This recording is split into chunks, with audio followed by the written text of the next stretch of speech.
See, in vitro fertilization means the fertilization happening outside the body. The basic term fertilization actually means the fusion of the egg and sperm. So when we do it outside the body, say in the lab, then we call it as in vitro fertilization. What are the potential factors that may lead to an IVF failure in a single cycle? I always tell patients there are basically three major factors which can cause an IVF failure or an embryo transfer failure. So if we logically also think, one is an embryo related cause, the second is something wrong with her uterus, and the third is accessory factors. Doctor, you mentioned AI. It's a very hot topic today. So even in the field of infertility, AI has already entered, and it is, although I would say that the results of it is yet to come and it's not very foolproof yet, but I think, everything starts that way.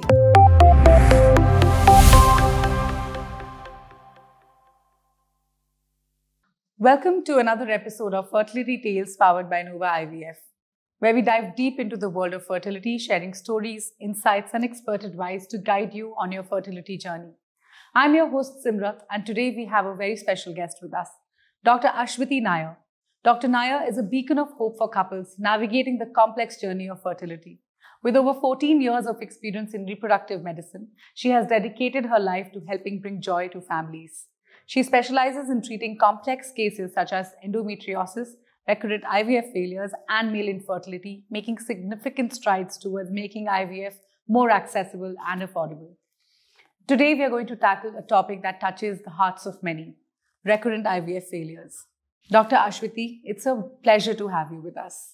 Thank you so much, and it's my pleasure to be a part of this podcast. Let's start at the very beginning. What made you choose medicine, or did medicine choose you? And what made you specialize in reproductive medicine? See, medicine as a profession, it was a childhood dream for me rather. From class 5, what I wanted to do was take up medicine. And probably when I started understanding the branches of medicine, and I thought that I should be an obstetrician and gynecologist. What better than to work for women? So as a woman, I feel really privileged to do that. And once I did my post-graduation in obstetrics and gynecology, I realized that there was this subset of patients who required a lot more compassion and a lot more empathy as a doctor. And I seriously felt that I could do that. And that's why I opted for reproductive medicine as my field of specialty. IVF is a term which is not fully understood by people. For our first-time listeners, could you please explain the process of IVF and what does it actually mean? See, in vitro fertilization means the fertilization happening outside the body. The basic term fertilization actually means the fusion of the egg and sperm. So when we do it outside the body, say in the lab, then we call it as in vitro fertilization. And to give you a brief about in vitro fertilization and going into the history of it, the first IVF was performed at BornHi clinic. That is what is credited for, but actually the first IVF baby happened in our very own country. But, unfortunately, Dr. Subhash Mukhopadhyay did not get that recognition. So the credit went to BornHi clinic. So at that time, what they used to do was, they used to collect the ladies' eggs and put it in a glass petri dish along with mobile sperms and incubate it at simulating the conditions that are there present in the human body. And then they found that these eggs fertilized and later on formed embryos, and these embryos then were later on placed into the woman's uterus or womb to attain a pregnancy. So this is basically in vitro fertilization. And to tell you, it's been almost 45 years plus, because the first IVF baby was born way back in 1978. And over a period of time, refinements have happened to the procedure. And currently we are, I think at a very good standing in terms of in vitro fertilization. And ICSI has brought a big revolution to this. So this is where we stand today. Doctor, it's been 45 years since the first IVF baby has come into the world. And still there is a lot of stigma in this for IVF. What is your take on this? People do consider it unnatural. What do you have to say about this? This is a question I commonly encounter in my OPD on a day-to-day basis. And whenever somebody asks me, I usually give them an anecdote that, say I have, refraction error. So I can't see without my spectacles. I can't read without my spectacles.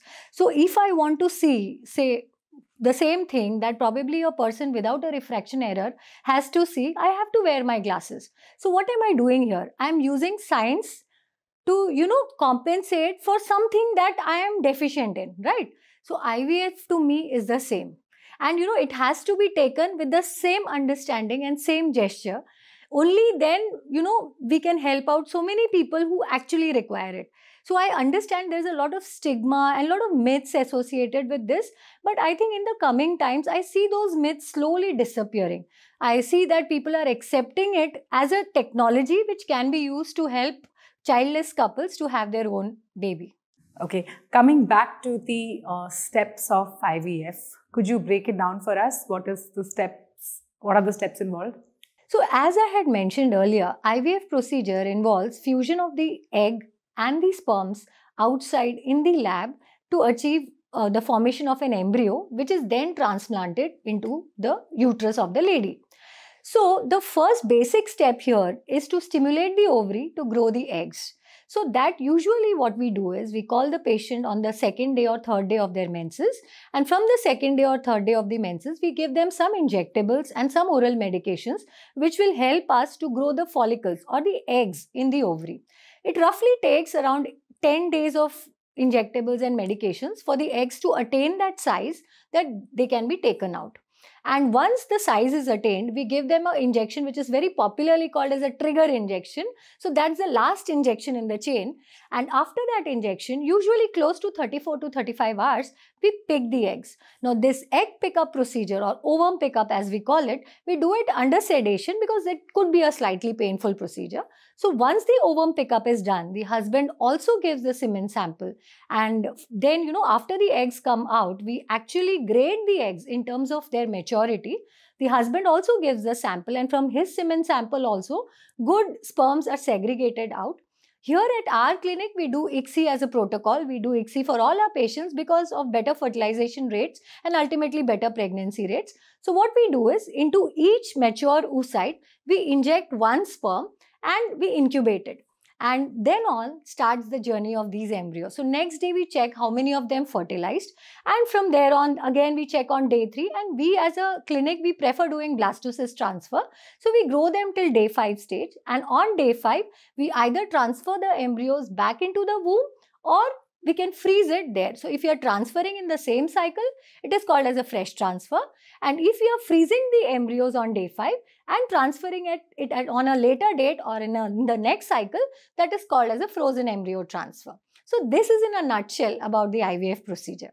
You mentioned the assessment of embryos. Could you tell me what is the criteria of selecting the embryo? Oh, very good question actually. So when we talk about embryos, the basic thing that is followed in all IVF labs unanimously all over the world is the morphological grading of the embryos. So at every stage, the embryo is supposed to look particularly and should have a few characteristics. So each embryo is graded as per that. So if we talk about a day 3 embryo, so for every day 3 embryo, the embryo is supposed to have 6 to 8 cells, or blastomeres as we call it, and they all should be symmetrical. Like you see a flower, they have to be symmetrical. Plus, there has to be minimal fragmentation. Fragmentation is like, if I give you an example, if I give you a slice of bread and I ask you to cut it into 4. So the more neatly you cut the bread, the lesser the crumbs around, right? So that is embryo fragmentation. So when these cells are dividing or these cells are multiplying, then lesser the number of fragments around, better is the grading of the embryo. So this is about day 3 grading. And now if we take them till the blastocyst stage, again there is a grading system for these embryos, and popularly the Gardner's grading system is the standard grading system we use world over. So as per that, these blastocysts also can be graded depending upon what stage they are in, whether it's an early blast, a cavitated blast, an expanded hatching, or a hatched blast, and also depending upon the outer cells and the inner cell mass. So this is how we grade the embryo. Now your other question is very good. The reason why I'm saying that, because that is the key to success of every IVF program, how to select these embryos. One tip that probably I do, or I carry out at my clinic is, whenever we freeze the embryo, of course, say some patients have say 4 embryos or 5 blastocysts that we are freezing. So I and my embryologist, we sit and decide which embryos, in what order do they go in. Because the first cryotop should always contain the best embryos. And how do you decide that? It is not just dependent on the grading on day 5. We see their journey right from the oocyte till they reach day 5. It's like if you want to assess a student in a class, you not only see their board exam marks, but you see how they have performed all throughout. And that's how we decide to select the embryo. So this is just about the morphology and just something that I do at our clinic here. But otherwise, there are various methods by which you can assess the embryos further. You know, we can check the embryos chromosomally by a test called PGTA. We would be discussing that later on. And there is again, artificial intelligence has come up big time in telling us, you know, which embryos to choose. And I think that's the future. Doctor, you mentioned AI. It's a very hot topic today. Can you tell us how does AI help in embryo selection and grading? Very interesting question again. And as we know that AI is, you know, all pervasive now. You name any field, AI is there. So even in the field of infertility, AI has already entered, and it is, although I would say that the results of it is yet to come and it's not very foolproof yet, but I think, you know, everything starts that way. So how does AI help us in identifying good embryos? We have good softwares now. How these softwares function is, they have, you know, studied those embryos and have images of those embryos which have given pregnancy to the patient in the past. So they have a huge database. So what they ask for is, on the day of embryo transfer and just before the transfer, you are supposed to upload the pictures of these embryos. And these pictures are then uploaded into the system, and then they give you a scoring for these embryos based on their previous experience. So there is 2 types of scoring that comes. One is a genetic scoring and one is a viability scoring. Okay, so as per that, so they score on a grade of 10. So any embryo which scores more than 5 in both the respects, it is considered to be a good embryo to transfer. I have been using AI at our clinic because, as I mentioned, PGTA, it's an invasive procedure where the embryo, you know, few cells are taken out from the embryo. So it has a potential risk of damage to the embryo when the procedure is being conducted, because embryos is microscopic, right? So everything happens under the microscope. So it's a very, very critical procedure, I would say. So with AI, we are not touching the embryos. We are just photographing it and using the database to get an assessment. So that's how AI has come up. And I think, you know, in coming times, there will be many applications of AI. Maybe we have this podcast after, say, 5 years, I would tell you 10 more indications where AI has come up big time in this field. The next most obvious question that people might ask is the success rate of IVF and the procedure. Do you think AI has an impact on it? Actually, even today, and this is a common question again that we encounter, because, you know, when they are spending so much, when they are going to go through so much of physical trouble, going through an IVF cycle, one of the biggest concerns for the patient is how much success they can expect. So commonly, I usually tell the patient that, you know, if in case 10 patients opt for IVF, out of that, you know, with their own gametes, like, you know, their own eggs and their own sperms. And of course, you know, this is in that reproductive age group, as I would call it, say 23 years to 40 years of age. Then out of those 10 couples, 6 couples can get pregnant in the first go. If we opt for donor gametes, of course, the success rate increases close to around 80% in a donor oocyte program. Okay, so this is a rough success that we can tell the patient.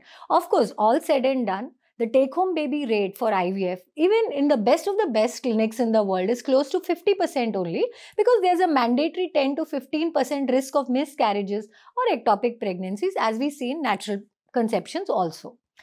Now, to talk about how AI would help. So at this stage, AI is very new. It's a new kid on the block. So we are trying to use it to improve our success rate. But as I told you, till today, we don't have so much of research backing it up. But yes, because it's being used all over now, in a few years' time, we would have a good database of how much AI is helping us to improve the pregnancy rates. Doctor, you mentioned that out of 10 couples, 6 couples would get success. I want to talk about the other 4 couples who experience IVF failure. What are the potential factors that may lead to an IVF failure in a single cycle? So, I always tell patients there are basically 3 major factors which can cause an IVF failure or an embryo transfer failure. So, if we logically also think, one is an embryo related cause, the second is something wrong with her uterus, and the third is accessory factors. Now, in these accessory factors, the number one cause I would put as stress, undue stress. See, everybody at this stage would be having some or the other anxiety associated with the procedure because it's an unpredictable procedure. But sometimes the stress just overpowers. That could be a cause of failure. And of course, the other things, but what I have found in my practice, most patients, as the doctors advise, rest properly, take medications on time, take care of your health. So most of them, take care of these things very properly. So I would name them as accessory factors. Now coming to the 2 major factors that I mentioned about, one is the embryo related factor. Now as we all know, embryo is the culmination of the egg and the sperm. So when we talk about an IVF failure, we have to assess the entire journey of from the time of the egg pickup till the time they formed embryos, what grade of embryos they formed, what we found throughout, whether it was, probably the oocyte which could be at problem or whether it could be the sperms at problem. So this has to be assessed right. And secondly, when we talk about the uterus, there are 2 things about the uterus that we need to understand. One is the structure of the uterus. How good is the uterus structurally? And second is the functionality of the uterus, or how receptive is any uterus to accept the embryo. So these are basic causes why an IVF cycle will fail. Now, after you have such a failure, that becomes the most important thing, because then as a doctor, you have to start raking your brains to understand where it has actually gone wrong, whether it is this or the other thing, and then work upon it. So the rest 4 patients who might not have conceived in the first go, if we, apply our brains properly and analyze things correctly, I would say at least out of those 4, 1 or 2 patients still would have the potential of conceiving. And how many cycles of IVF can be done to achieve success? This is again a very tricky question, I would say, because actually, if you go by literature, if you go by research or whatever studies have happened world across, there is no specified number of IVF attempts that has been mentioned anywhere. But personally, as a doctor, I feel that, if in case I cannot do anything better in my next attempt, I should put a full stop there.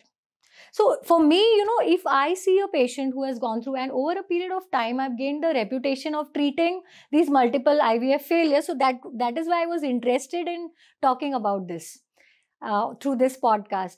So, whenever I feel, after analyzing the whole thing, this is probably where I can make a difference, then I would encourage the couple to go ahead with next cycle.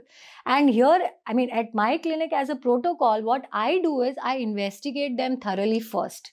See if I can make a difference, and then only I ask them to attempt for a next IVF cycle. And if at all I feel, everything has been done, I would really tell the patient, put a stop to this. Either they opt for surrogacy or adoption, or whatever way they find suitable. Because at the end of the day, we have to realize that the person who's sitting in front of me, or rather the lady who's sitting in front of me, her life has more value than the child who may come or may not come. And pumping hormones unnecessarily or without any benefit, like for everything we have to weigh the risk and benefit ratio. If that is not there, then I would like to put a stop to the treatment. So for me, it depends from case to case or what I can do better. So there are no specified attempts that way. What does recurrent IVF failure mean? What is the concept, and what are the criteria that are used to define this condition? See, recurrent IVF failure is a condition wherein you have at least 2 or 3 embryo transfers which have failed, wherein 4 good quality embryo or blastocyst has been transferred in either a fresh cycle or a frozen cycle in any woman who's under 40 years of age. So this is how you define recurrent IVF failure or recurrent implantation failure. What are some common factors or underlying causes that can contribute to a recurrent IVF failure? So one of the commonest factors is, of course, embryo-related cause. The embryos could be forming, but they might not be chromosomally okay to have a pregnancy, have a successful implantation, or maybe, to even grow further. So sometimes even biochemical pregnancies can be called as a recurrent IVF failure or implantation failure. So this is one of the commonest cause. The second could be the defect in the uterine receptivity. So as far as the structural thing in the uterus is concerned, any doctor, would not want to transfer the embryos in a improper uterus. They would of course make sure that everything structurally at least is fine in the uterus before transferring the embryos. So if the receptivity is at toss, then probably implantation failure can happen, and this is one of the causes of recurrent IVF failures. There are certain conditions like thrombophilias wherein, the woman's clotting mechanism is a little exaggerated, her blood clotting mechanism. So what happens in these women are like, when you place the embryo has to establish a connection with the mother. It has to establish a blood supply through the mother. Now, if we understand the embryo is microscopic, and so as the embryo also, after implantation, to have those blood vessels forming, those are microscopic channels. So if the mother has an exaggerated clotting, then the blood supply to the embryo wouldn't be good. And these conditions are called thrombophilias. They again form a very important part of recurrent implantation failures. Then there are other causes like, immunological factors, wherein the woman's immune mechanism is so strong that it is reacting against the embryo and it doesn't let it implant. Though the percentage of these cases are very less, but the immunological factors are also known to occur. And one of the most important thing is a difficult embryo transfer. Now, there are a few women, those who have severe endometriosis, multiple fibroids in the uterus, their transfer procedure itself could be difficult. So I have in my practice encountered patients that way where they have had, and you just go through their history and you know what is the cause. And you just have to correct that cause and make the procedure easy, and they get pregnant. So it is just like safely depositing the embryos back into the uterus. So these are a few causes of recurrent IVF failure. Of course, it is one of the most researched topic in the field of infertility, and we'll have many causes adding to the list in the meantime. A little tough question, but how do you handle patients with thrombophilias or patients whose immunity is too strong? Could you explain the concept as well?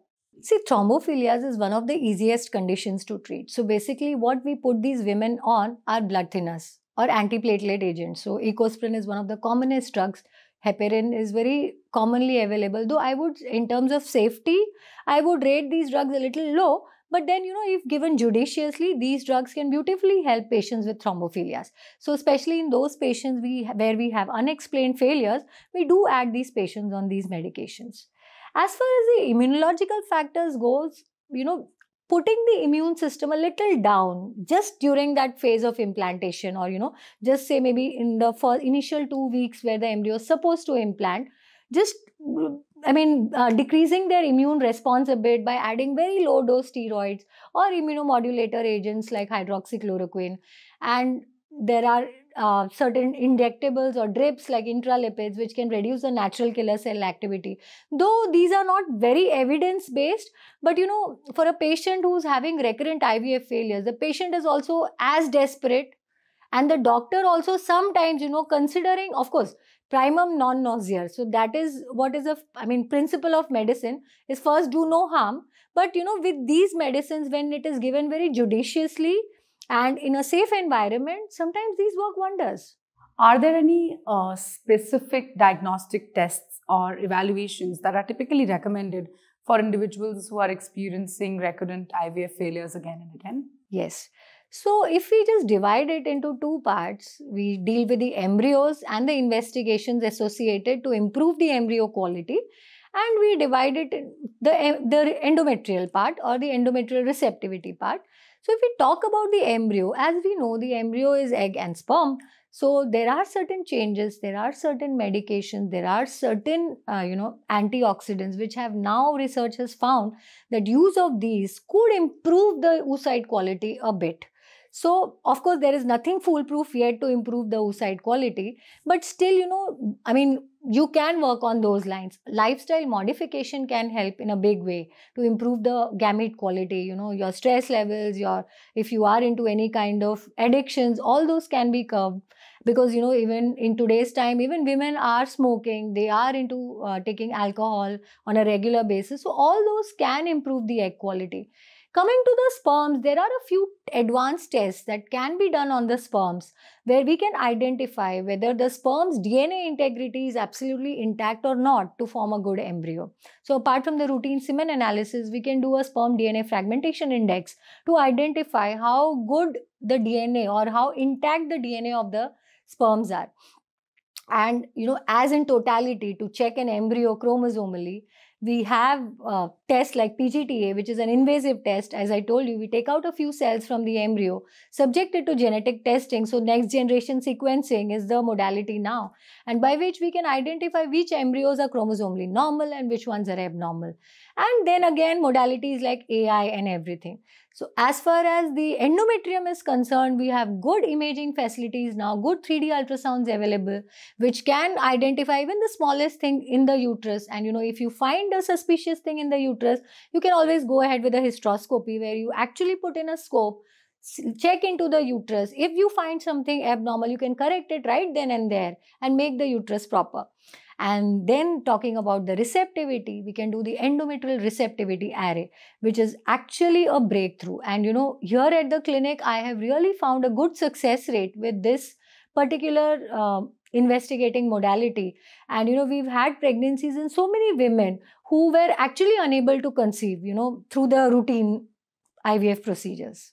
How do you approach the evaluation and management of patients experiencing recurrent IVF failure, considering both clinical and the emotional aspects? Because going through it again and again must be really harrowing on the patients. Very true, actually. So whenever these patients come and sit in front of you, you can actually see it on their faces. They are depressed. They have kind of lost their self-esteem. They have lost all hopes.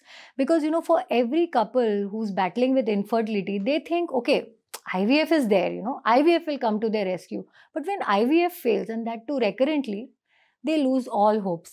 So, when these patients come to you, they are in two states, I would say. So, one particular set of patients would, they would be so desperate, they would emotionally break down and tell you, doctor, do whatever you can to get me pregnant.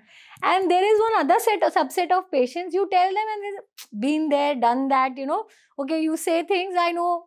But, we know. So, for as a doctor, for me, the most important thing is to first analyze the whole thing, get all the details from them, be it records wise, go through their medical records, go through their detailed history, try to understand what has gone wrong or what can be done better. And the second thing is to gain their confidence. Because the day I am able to convey it to them, probably this is where it has gone wrong and this is what if I change, probably it would, give you a success. To instill that confidence, that is the most challenging thing as a doctor, I feel. And the day that confidence has been instilled, then for me as a doctor, it becomes an easy path. So what I usually do is, usually my consultations last long. Time is the most important thing that you can give your patient, So I go through all their records and after analyzing, I make a plan. I make a flow chart of, this is what I'm going to do. And this is what, if we do this, okay, this report comes, okay, not okay, okay, then what next? If not okay, then what next? So that gives the patient an idea, the doctor knows you very thoroughly. The doctor has a clear-cut plan for you. And that is what helps most of these couples. How does the timing and spacing of IVF cycle affect the likelihood of success in patients experiencing recurrent IVF failures? See, as I told you, I am somebody who believes that every attempt that you give, you have to do something better. If I'm not able to identify the cause, like, there are patients who come with an IVF failure, they would ask you, okay, can I come next month for the next transfer? I'm a doctor who wouldn't do that. I would rather take my time to understand what probably went wrong, unless the cause is very obvious. Okay, so to have that much time to understand by investigations, by certain tests, what could have gone wrong is very important. So I always tell my patients, I will try to find the cause first. And once I think I have that mental notion, okay, this is the cause and I can work upon it, then only we'll plan the next cycle. And personally, I feel, because these patients are on hormonal medications for some time, it's always wiser to give a washout period or, washout where the patient is not taking any hormones just for our own betterment. Mentally also it helps, because when you give that break, they are ready for the next fight. Otherwise, already depressed patient, you are already again subjecting them to hormones, which again causes a lot of mood swings, lot of depressions. So I don't prefer that way. Only condition where I would want to probably treat back to back is those patients with poor ovarian reserve, because their time clock is ticking. So I don't want to waste their time. Rather, I would take them up the very next month. Are there any emerging techniques or advancements in reproductive medicine that offer hope to patients who are experiencing recurrent IVF failure? There are various sperm selection methods which are coming up big time. So one of them is PIXI or physiological ICSI. It was there for some time, but the use is increasing now, because as IVF is happening very rampantly, failures are also happening very rampantly. So there are techniques like magnetic assisted cell sorting, flow cytometry, where you can identify good quality sperms. For oocytes, we don't have too much option, because we see the oocytes only once they are out of it. There are certain medications which have come, and of course most of them are nutritional supplements or antioxidants, which can, boost the oocyte quality and the sperm quality a bit to our advantage. And if I talk about other technologies that has helped, is probably AI, as we named as one of them. There are certain NICS, or which is called non-invasive chromosomal screening of the embryo. So there we have a spent culture medium analysis, like the culture medium where the embryos are growing. After the embryos are frozen, we can send that to the lab and check, good embryos, like say a healthy man would take more food or more nutrition. So they check the levels of nutrients in the medium and then retrospectively analyze how good the embryos must be. So these are a few modalities by which we can check. Endometrial receptivity array, of course, as I told you. Then there's a good role of microbiome, or as we can understand, there's a lot of thing going about probiotics in all spectra of medicine, like be it the gut health, be it the oral health. So everywhere they say lactobacillus and the gut microbiome or the oral microbiome. So likewise, there's a lot of focus on uterine microbiome. So there are tests like ALICE and EMMA, which is an extension to the endometrial receptivity array. So where they understand whether the uterine microbiome is good enough or conducive for a pregnancy. Though all these are still in a very nascent stage and research is still on, but these modalities are available. Doctor, as your forte is to treat recurrent IVF failure, what would be your message to couples who are experiencing it? What would you like to tell them? See, I would always tell my patients, never lose hope. One thing is, this is an unpredictable journey. Okay. Choose your doctor right, choose your clinic right. And always, once you have done the choosing part, trust your doctor. Trust the doctor's instinct. Because if a patient is coming up to me and telling me, you do as you feel. You do as what you feel is right. For me as a doctor, it really increases my onus as a doctor. I feel that added responsibility. Though we are responsible for all patients, but this trust that the couple shows, makes me go that extra mile probably for the patient, So that is what I would want to tell all those patients. Of course, do not lose hope and trust in your doctor. Can you explain the role of endometrial receptivity testing in evaluation and management of recurrent IVF failure? And how is this information utilized in treatment planning? Is it an important aspect? So endometrial receptivity array has been one of the tests that when the European Society of Human Reproduction and Endocrinology has advocated in their last conference, that it is one of the tests that can be put to best use in patients with recurrent IVF failures.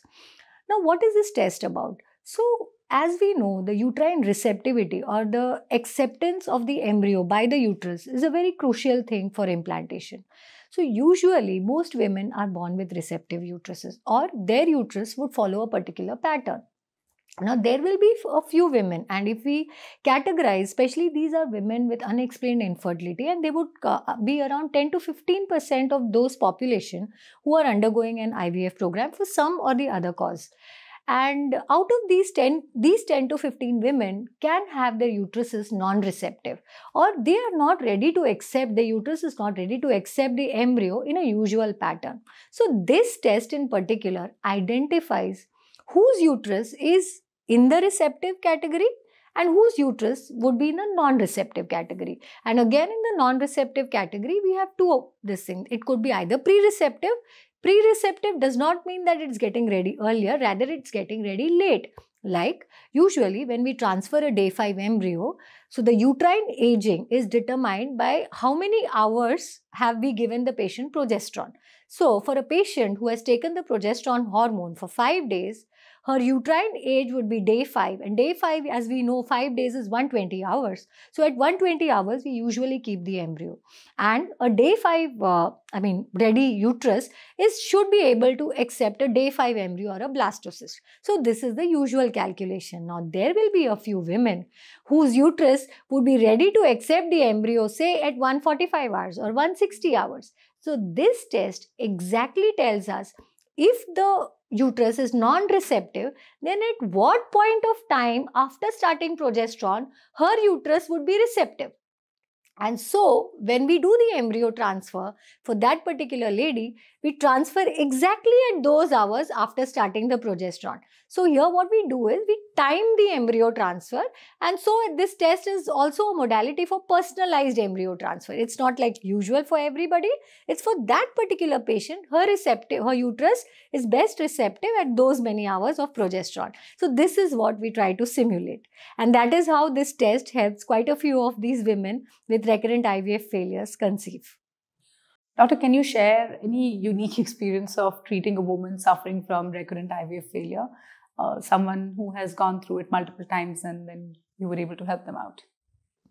So just today, we had a patient whose cardiac activity was confirmed, and it was a joy to all to myself also and the entire clinic, because the history of the patient was such that she had had 2 IVF failures in United States. Now, she's a non-resident Indian, so as to speak about it, she had her first IVF attempt somewhere around 2020, where they could manage to form 3 embryos, where they had chromosomally checked those embryos, and out of that, I think 2 embryos came normal, and she went ahead with the transfer of those embryos. It didn't work. Quite perplexed, and then she went ahead with a second IVF cycle at that very clinic. It was almost a year later, because she was kind of into clinical depression post her first embryo transfer failure. And during the second attempt, they could not form any viable blastocyst. So she did not have an embryo transfer itself. So when she visited me at the clinic, because Delhi happens to be her maternal home, so when she visited me at the clinic, as I had mentioned, she was emotionally completely shattered. She was on 3 antidepressants already. Yeah. And she had lost all hopes. And only thing was she, mentally, I think this infertility or this fertility business is so much, the woman is traumatized so much that when she came to me, she was like, I'm ready to go ahead with a donor egg program also, considering that, my age is now 39 years and I don't have too many eggs as per the reports. I'm ready to go ahead with donor eggs also, because, for me now I want to get pregnant. So when I assessed her, I could still feel, that, I don't think you need to go ahead with donor eggs. But there are a few things that I want you to do, and I won't be under any kind of timeline. I told her that, so she already told me, I have resigned my job and I have come here. So you take as much time as you want. So I started with lifestyle modification. So when she came to me, she was in the overweight category. I told her to start going actively for gym, regulate her diet properly. And of course, she was at her maternal home. That brought some kind of, mental peace to her. So over a period of time, by the time, we did an IVF program and we formed 2 blastocysts, out of that 1 embryo came out to be chromosomally normal. And then, till the time we transferred the embryo, I made sure that she's not taking any antidepressants. And then, it was all just counseling and talking, gaining that trust from that patient.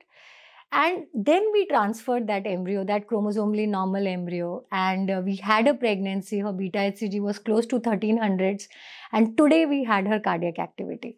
So, this, I mean, as a doctor, it gives me so much of joy. And I was just asking her today, what difference did you find? Probably they also created embryos, we also created embryos. What she told me really touched my heart. She said, that I felt like I'm your daughter. You treated me like that. The whole clinic, I felt so warm here. I never experienced that anywhere. Madam, that made a lot of difference. And she said, I might probably after this, I don't know, anytime I'll meet you or not, but you will be there in my mind till I die. And, for me as a doctor is a big thing. So I was really overwhelmed. Thank you, doctor. It has been a pleasure to speak to you today. Thank you so much for having me here as a part of this podcast. And as I mentioned, that this is a topic which was very close to my heart, recurrent IVF failures, because I see the bravest of women battling infertility when I treat patients with recurrent IVF failures. They have stretched their limits so far, they're ready to encounter anything, go ahead through that mental trauma, and still emerge victorious. So I hope this podcast also gives us an insight into what recurrent IVF failures are, what are the newer modalities, and what can be done. And this instills hope in all those couples all across the world who are battling with infertility and probably battling with recurrent IVF failures. So let this be a ray of hope for everyone. And let us have a world where, everyone has at least one child of their own, so as to say, and have a happy family life. Thank you. And that wraps up another enlightening episode of Fertility Tales powered by Nova IVF. It's professionals like Dr. Aswati who illuminate the path for so many seeking to build their families against the odds. To our listeners, we hope today's episode has been a treasure trove of information. Remember, your journey is unique and you're not alone. Stay tuned for more episodes where we continue to explore, understand, and share in the fertility journey. I'm your host, Simrat. Thank you for listening. Until next time, take care and keep believing in your fertility tales. Don't forget to like, share, and subscribe.